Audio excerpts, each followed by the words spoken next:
म्हाताऱ्या माणसाकडून जे शिक्षण मिळते ती जगातील कोणत्याही विद्यापीठात मिळत नाही. कारण त्यांचं हे शिक्षण अनुभवातून आलेलं असते आणि अनुभवातून आलेलं शिक्षण हे खूप सर्वश्रेष्ठ असते.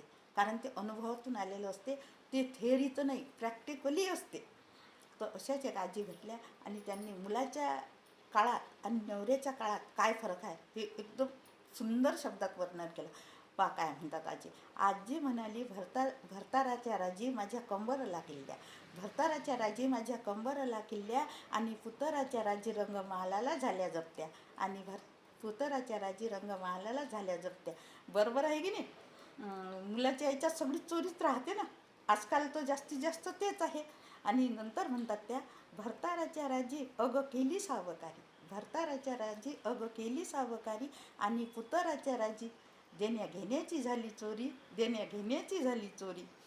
भरताराच्या राजी अग केलं देणं घेणं. म्हणजे आपण मनानं करतो ना, की जसं जेव्हा नवऱ्याचं राज असते तेव्हा कुठं जायचं, काय करायचं, कोणाला द्यायचं. म्हणून आजी म्हणतात, भरताराच्या राजी अग केलं देणं घेणं, भरताराच्या राजी अग केलं देणं घेणं, आणि पुतराच्या राजी वसरी माझं ठाणं, आणि पुतराच्या राजी वसरी माझं ठाणं.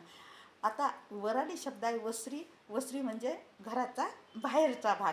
आणि खरंच आईवडिलांची जास्तीत जास्त जागा आता त्या वसरीलाच आहे. भरताराचं राजं लुटीलं रामाचं, भरताराचं राजं लुटीलं रामाचं, आणि पुतराचं राजं मला लागलं यमाचं, आणि पुतराचं राजं मला लागलं यमाचं.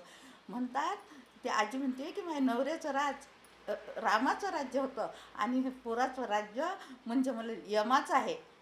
तुम्ही समजू शकता. बरोबर ना? आवडल्यास लाईक शेअर सबस्क्राईब जरूर करा.